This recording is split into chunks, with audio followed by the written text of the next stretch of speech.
Halo teman-teman, balik lagi dengan saya Vicky Andani. Tentunya pada video kali ini saya masih membahas mengenai buku yang berjudul The Heart of Transformation karya dari Michael J. Leckie.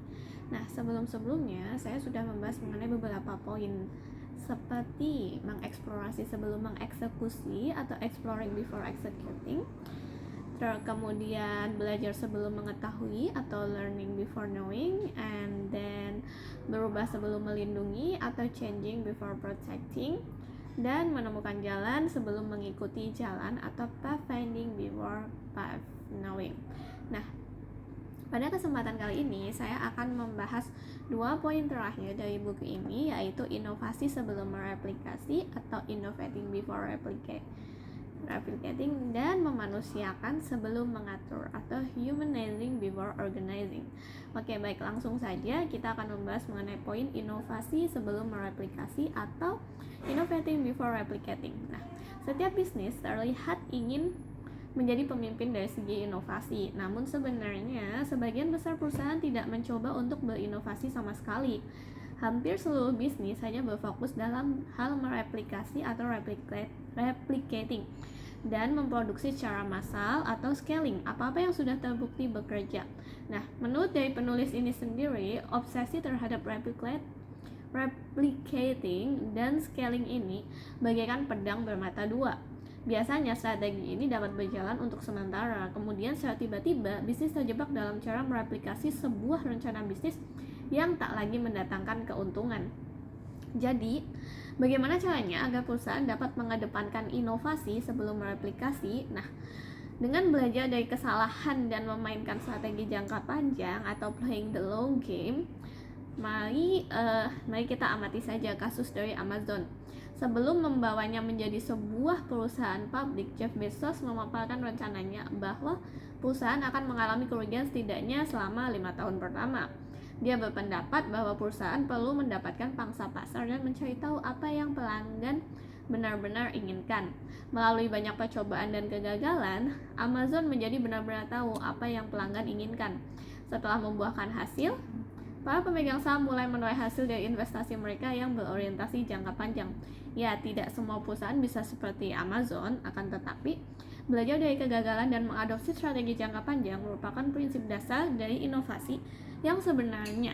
Nah, berikut adalah beberapa pertanyaan yang dapat memandu kalian semua dalam berinovasi. Yang pertama, apa yang telah saya pelajari dari kegagalan saya? What have I learned from my failures? Dan buatlah sebuah daftar yang berisi kegagalanmu dan cobalah untuk identifikasi pola-pola yang ada di sana. Dengan begitu, kamu dapat mengusahakan secara bersama-sama untuk menghindari kesalahan yang sama di masa depan. Yang kedua, mampukah saya untuk bertahan menghadapi permainan jangka panjang?